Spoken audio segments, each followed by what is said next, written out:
Ukraine और रूस की जंग को एक तरफ डोनाल्ड ट्रंप टॉमहॉक सप्लाई करके भड़का रहे हैं,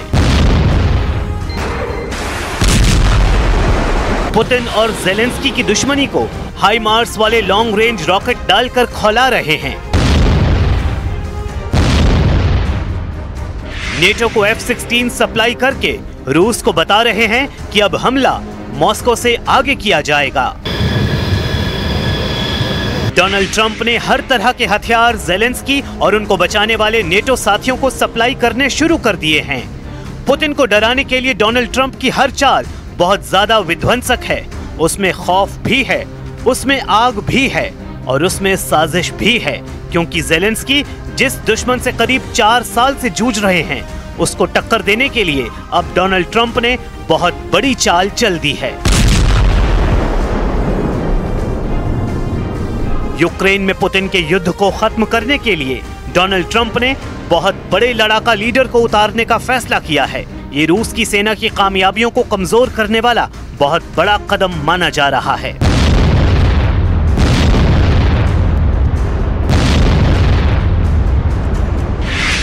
तुर्की के राष्ट्रपति एर्दोआन वो शख्स हैं जो पुतिन की पीठ में बहुत बड़ा छुरा घोंप चुके हैं। सीरिया में जिस तरह से ईरान और रूस समर्थित बशर अल असद की सरकार उखाड़ने में एर्दोआन ने भूमिका निभाई, अब यूक्रेन के युद्ध में वैसी ही साजिश रची जा रही है। रूस इसे साफ साफ देख रहा है, क्योंकि ट्रंप ने कह दिया है कि अब यूक्रेन युद्ध का फैसला एर्दोआन करेंगे। Players, and particularly Erdogan, they also help in the war between Russia and Ukraine. Yeah, Erdogan he's respected by Russia. Ukraine I can't tell you about, but he is respected by Putin. And he's a friend of mine, you can see. Why I get along with the tough ones. I don't get along with the weak ones. I get along with the tough ones. I don't know what that is, but Erdogan's been great with me. You know, when NATO has a problem with Erdogan, which they often do, they call me to talk to him. And I've never failed in working it out like immediately. Is that right?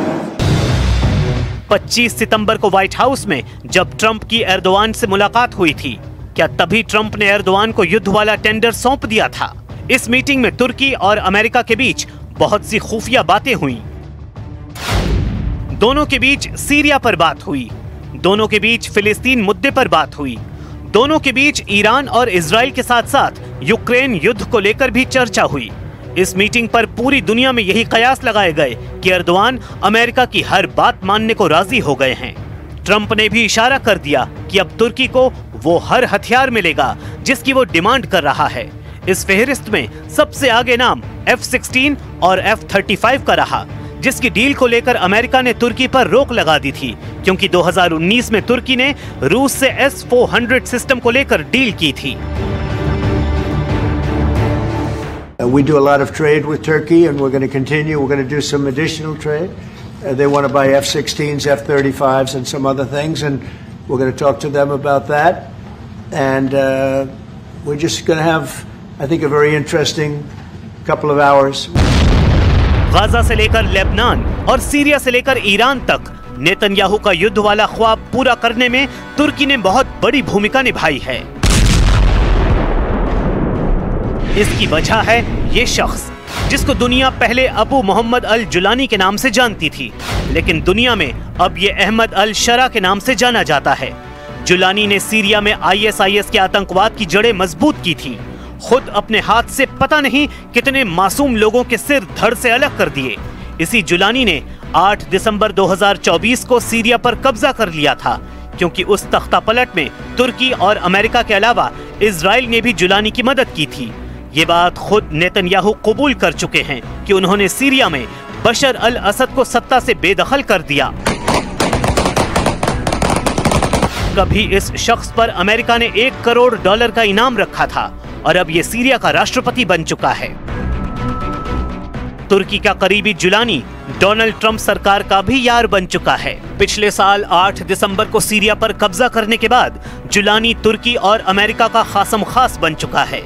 जिस Jolani ने रूस के साथ ही बशर अल असद की सरकार को हटा फेंका और ईरान को भी सीरिया से बाहर कर दिया, वो जुलानी 2 महीने बाद फरवरी में तुर्की जाकर एर्दोआन से मिला और फिर अगले 3 महीने बाद मई में सऊदी अरब जाकर डोनाल्ड ट्रंप से भी मिला था। यानी पुतिन के दुश्मन को ट्रंप ने भी सराहा और एर्दोआन का तो ये सबसे पसंदीदा लड़ाका है। अब सवाल है कि यूक्रेन के युद्ध को लेकर एर्दोआन यानी तुर्की ट्रंप को कौन सी सर्विस दे सकता है। ट्रंप का अब एक ही मकसद है, गाजा में युद्ध बंद कराने का ऐलान करके वो पूरी दुनिया का बॉस बनना चाहता है। ऐसा इरादा वो इजराइल की संसद में जाहिर कर चुके हैं जब हमास और इजराइल के बीच युद्ध विराम का ट्रंप इजराइल में ऐलान कर रहे थे। If you think we settled 8 wars in 8 months, I'm now including this one, by the way, if that's okay. They may say, well, that was quick, because yesterday I was saying 7, but now I can say 8. The hostages are back. The hostages are back. 8 युद्ध खत्म कराने का दावा करने वाले Donald Trump Ukraine को लेकर अलग मूड में हैं। यूक्रेन युद्ध रोकने की उनकी ख्वाहिश अभी तक फेल साबित हुई है और अब उनके एक्शन से लगता है कि वो ज़ेलेंस्की और नेटो को पुतिन के खिलाफ भड़काने के लिए किसी भी हद तक जाने के लिए तैयार हैं। पुतिन इस बात से बहुत अच्छी तरह वाकिफ हैं, इसलिए उनकी सेना ने यूक्रेन को जलाने का नया दौर शुरू कर दिया है। ओदेसा से लेकर खार्किव और सुमी से लेकर ज़पोरिजिया तक यूक्रेन ऐसे ही जल रहा है। पुतिन की सेना ने यूक्रेन पर 3.5 साल के युद्ध में सबसे खतरनाक अटैक को अंजाम देना शुरू कर दिया है।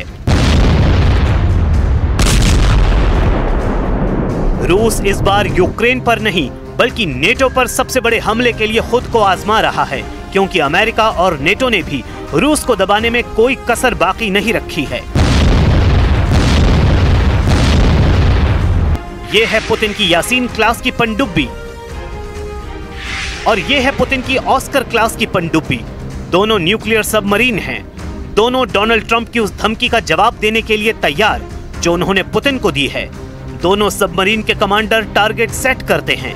ऑर्डर जारी किया जाता है कि दुश्मन को पूरी तरह तबाह कर दो। इसके बाद पूरा क्रू हरकत में आ जाता है क्योंकि मिसाइल लॉन्च होने को तैयार है। प्रशांत महासागर में अलास्का से बहुत करीब ये मिसाइल दागी गई। जाहिर है जवाब डोनाल्ड ट्रंप को दिया जा रहा है। वो इसलिए क्योंकि डोनाल्ड ट्रंप ने भी पुतिन को धमकाने वाली बहुत बड़ी बात कही है। अपने 9 महीने के कार्यकाल में ट्रंप ने वो गलती की है जिसने पुतिन का गुस्सा मिसाइल की रफ्तार से बुलंदी पर पहुंचा दिया है। दोनों तरफ अब परमाणु पनडुब्बी वाला खौफ मंडराने लगा है और फिलहाल इसकी सबसे बड़ी वजह डोनाल्ड ट्रंप बन चुके हैं। रूस से टक्कर को लेकर डोनाल्ड ट्रंप ने वो बात आधिकारिक तौर पर कह दी है जो 2 महीने पहले तक अमेरिका में सूत्रों के हवाले से कही जा रही थी। रूस और अमेरिका के बीच इस वक्त परमाणु युद्ध वाला खतरा माउंट एवरेस्ट वाली ऊंचाई पर पहुंच चुका है।